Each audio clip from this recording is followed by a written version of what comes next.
La grâce et la paix au nom de notre Seigneur et Sauveur Jésus-Christ, le ressuscité du troisième jour. J'aime la divinité. J'aime ce thème, j'aime ce sujet. C'est un sujet qui me procure beaucoup de joie. Et j'aime ce sujet. Et vraiment, je prie que l'Esprit de Christ nous conduise dans ce message afin que les écailles puissent davantage tomber, pour que nous puissions davantage tomber amoureux de notre Seigneur et Sauveur Jésus-Christ, celui qui est le Fils de Dieu, le Dieu véritable. Voilà, donc aujourd'hui nous allons, les bien-aimés dans le Seigneur, partager sur ce sujet Yahweh, le roi des Juifs, le roi d'Israël. On va prendre notre temps et on va vraiment essayer de disséquer les quelques passages que nous allons prendre. On va pas prendre beaucoup trop de passages aujourd'hui, on va en prendre quelques-uns, mais on veut essayer vraiment de comprendre la divinité de notre Seigneur Jésus-Christ.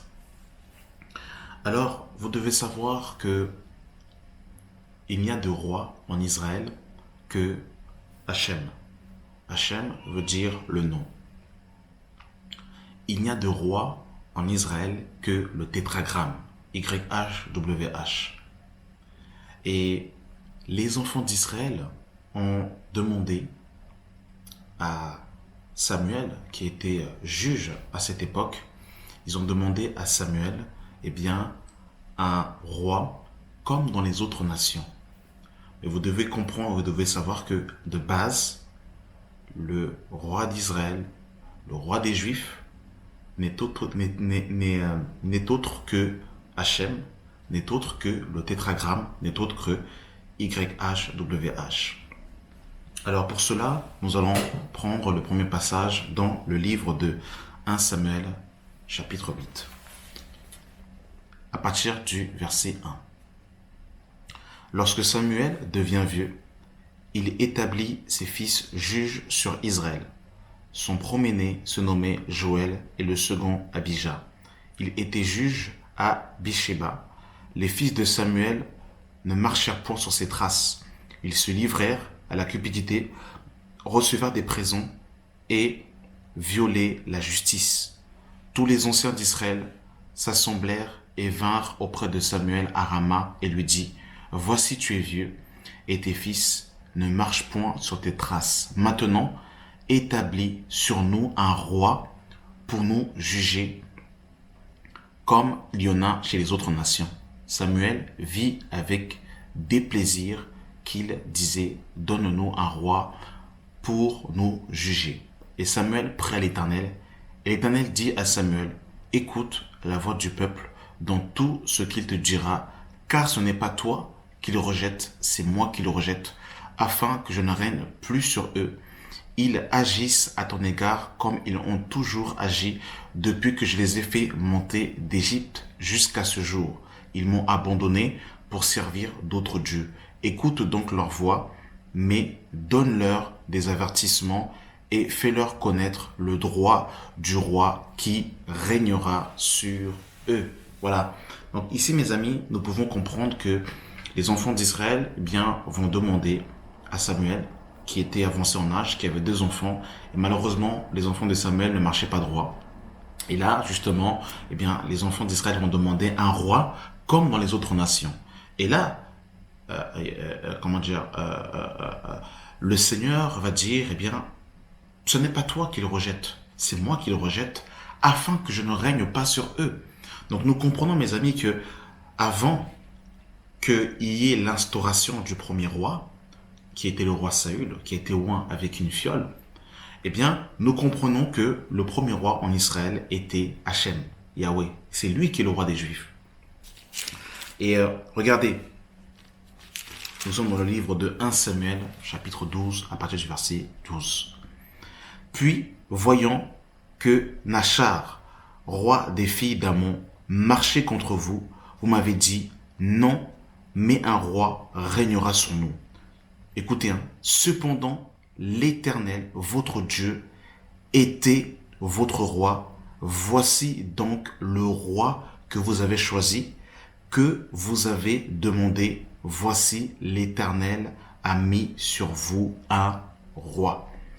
Donc, Samuel va quand même rappeler aux enfants d'Israël, vous avez demandé un roi, mais sachez que cependant, l'Éternel, votre Dieu, était votre roi. Donc vous comprenez, mes amis, que Yahweh était bel et bien le roi des Juifs. Et nous allons prendre d'autres passages qui vont confirmer cela. Alors nous allons prendre le livre de Psaume. Psaume chapitre 89. Psaume 89. Que Dieu soit béni pour sa parole. Psaume 89 à partir du verset 19. Car l'Éternel est notre bouclier, le Saint d'Israël est notre roi. Oh non, j'aime ça. Oh, oh là là, c'est bon la parole. Pourquoi vous prenez-vous des pierres? Il faut seulement lire la parole. Vous voulez seulement lapider les endroits de la divinité. Lisez seulement la Bible. Lisez la Bible. Lisez vos Bibles. Oh non. Oh. Excusez-moi. Non, c'est trop bon. J'aime ça. Car l'Éternel est notre bouclier, le Saint d'Israël est notre roi. Yes, j'aime ça. Allons dans le livre de Ésaïe. Oh non. La parole, c'est trop bon. Ah là là. C'est vraiment trop bon la parole. Hein. Vraiment. Regardez. Nous sommes dans le livre de Ésaïe, chapitre 33, le verset 22. L'Éternel est notre législateur. L'Éternel est notre roi. C'est lui qui nous sauve. Oh, mes amis, c'est trop... En fait, c'est trop lourd. Quand je lis le poids... Non, là là là. Car l'Éternel est notre législateur. L'Éternel est notre roi. C'est lui. Ah, c'est pas un autre. C'est lui qui nous sauve. Ah, non. J'aime ça. Oh là là. Nous sommes dans le livre de Ésaïe, chapitre 44, à partir du verset 6. Ainsi parle l'Éternel, roi d'Israël. Oh non. Ainsi parle l'Éternel, roi d'Israël. Mon frère dit Amen, mon frère. Ma sœur dit Amen. L'Éternel est le roi d'Israël. Dis Amen, mon frère, ma sœur. Ainsi parle l'Éternel, roi d'Israël et son Rédempteur, l'Éternel des armées. Je suis le premier et je suis le dernier. Et hors moi, il n'y a point de Dieu. Non, je ne sais pas si vous lisez comme moi. Parce qu'après on va dire, oh non, ils veulent mentir, etc., etc. C'est écrit pourtant. Mets la pierre de côté. Prends un peu ta Bible. Lis au même moment que moi. Parce que faut pas qu'on dise que, oh, le frère, il veut falsifier. Le frère, il veut extrapoler. Le frère dit des fausses doctrines. Lisez vos Bibles. Oh Seigneur, ainsi parle l'Éternel, roi d'Israël et son Rédempteur. Je suis l'Éternel des armées, je suis le premier et je suis le dernier. Et hors moi, il n'y a pas de Dieu. Donc ça veut dire qu'il n'y a pas de Dieu. Ça veut dire qu'il n'y a pas trois dieux.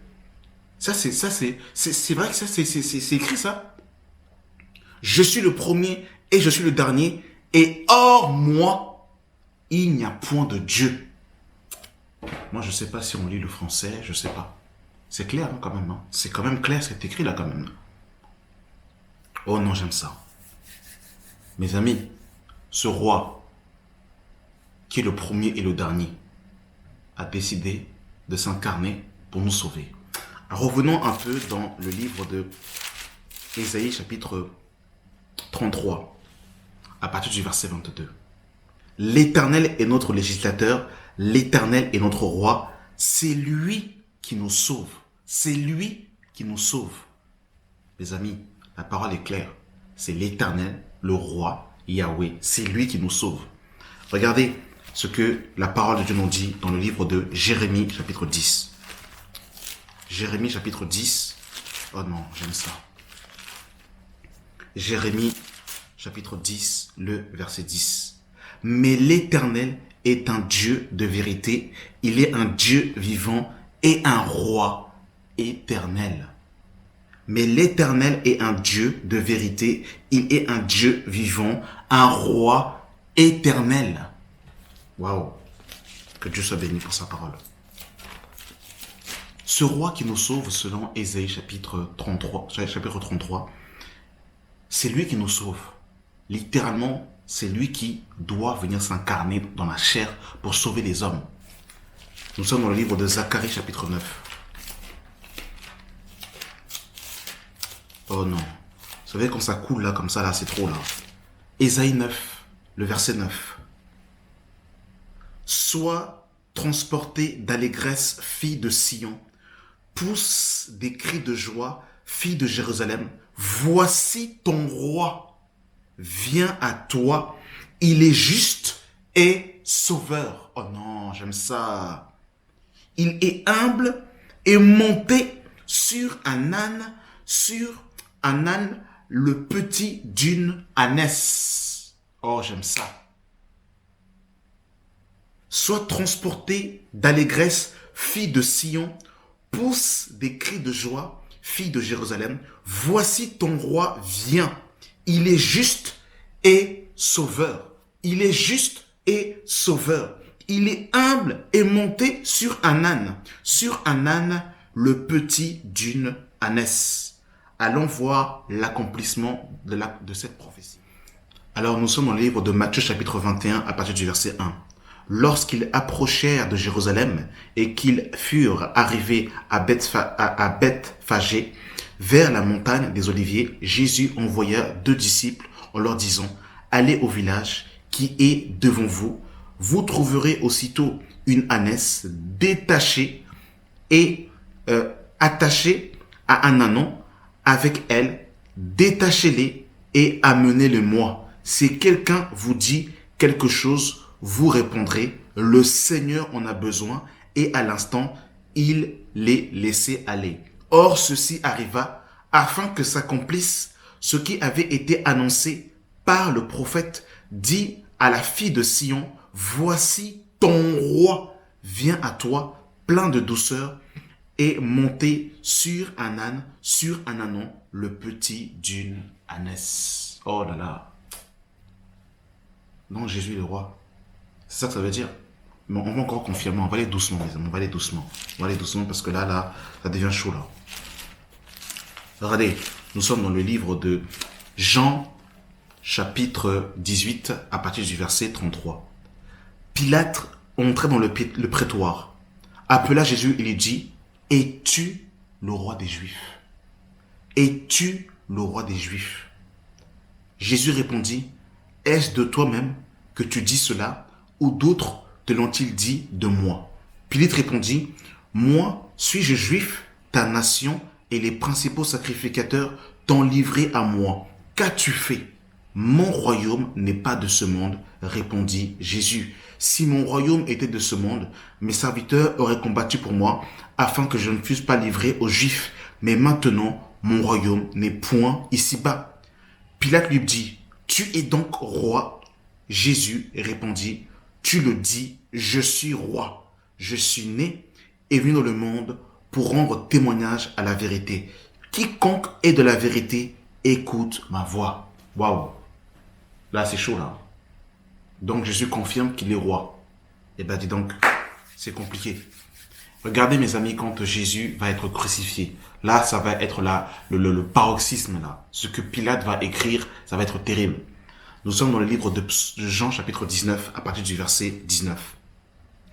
Pilate fit une inscription qu'il plaça sur la croix et qui était écrit et qui était ainsi conçu: Jésus de Nazareth, roi des Juifs.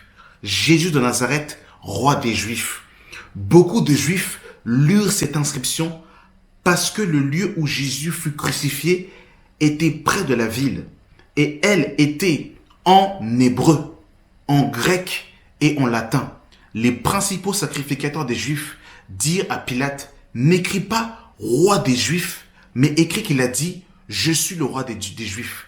Pilate répondit, ce que j'ai écrit, je l'ai écrit. Waouh. Les principaux sacrificateurs savaient ce que ça voulait dire. Mes amis, il est né roi. Quand il est né, Hérode a cherché à le tuer. Les mages sont venus pour venir adorer le roi. Il est né roi. Il a régné en tant que roi. Il est mort en tant que roi. Il est ressuscité en tant que roi. Et il reviendra en tant que roi des rois. Oh, j'aime ça. Nous sommes au livre de Apocalypse chapitre 19. Oh là là, j'espère que les écailles tombent. J'espère que les écailles tombent parce que nous sommes à la fin. Il faut qu'on nous présente le Dieu véritable. On est fatigué de la falsification des faux dieux. Présentez-nous le Dieu véritable. Oh, Jésus de Nazareth. Apocalypse 19. Oh, j'aime ça. À partir du verset 11. Puis je vis le ciel ouvert. Et voici parut un cheval blanc. Celui qui le monte s'appelle fidèle et véritable. Il juge et combat avec justice. Ses yeux étaient comme une flamme de feu. Sur sa tête étaient plusieurs diadèmes. Il avait un nom écrit que personne ne connaît si ce n'est lui-même. Et il était revêtu d'un vêtement teint de sang. Son nom est la parole de Dieu. Les armées qui sont dans le ciel le suivent sur des chevaux blancs revêtus d'un fin lin blanc pur. De sa bouche sortait une épée aiguë pour frapper les nations. Il les pétera avec une verge de fer et il foulera le cuve du vin de l'ardente colère du Dieu Tout-Puissant. Il avait un nom sur son vêtement et sur sa cuisse, un nom écrit Roi des rois et Seigneur des seigneurs. Oh non mes amis, moi je sais pas qu'est-ce que vous voulez de plus. Je sais pas qu'est-ce que vous voulez de plus, je sais pas. Je sais pas qu'est-ce que vous voulez de plus, je sais pas. Apocalypse chapitre 17. À partir du verset 14. Ils combattront contre l'agneau et l'agneau les vaincra parce qu'il est le Seigneur des seigneurs et le roi des rois. Non, mes amis, là, je crois que je vais arrêter parce que c'est trop, là, c'est trop. C'est trop. Donc, ça veut dire que Jésus, c'est lui, le Dieu, Oh non.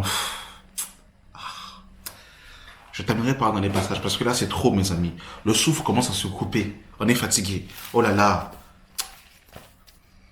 Nous sommes dans le livre de Psaume, chapitre 24. Oh, Jésus de Nazareth. Vous avez vu, quand on présente la divinité, on nous lapide. On veut nous découper la tête. Laissez vos Bibles. Oh, Jésus de Nazareth. Mais je peux comprendre que certaines personnes prennent la pierre. Parce qu'il est donné... Oh, je vais peut-être scandaliser des personnes. Vous avez vu, hein? Il était écrit sur sa cuisse. Roi des rois et Seigneur des seigneurs. La cuisse, c'est réservé à l'épouse. La cuisse, c'est réservé à l'intime. La cuisse, c'est réservé à ceux qui ont pénétré au-dedans du dos. Oh, gloire à toi, Seigneur. Seigneur, pourquoi leur parles-tu en parabole? À vous, il vous a été donné de connaître les mystères du royaume des cieux. Et à eux, il ne leur a pas été donné. Il ne faut pas leur en vouloir qu'ils jettent la pierre. Nous sommes dans le livre de Psaume, chapitre 24. Oh, gloire à toi, Seigneur. Gloire à toi, Seigneur des années. Gloire à toi. Je sais que ceux qui ne comprenaient pas et qui sont destinés, qui sont appelés de Dieu depuis la fondation du monde, comprendront, les écailles de leurs yeux tomberont.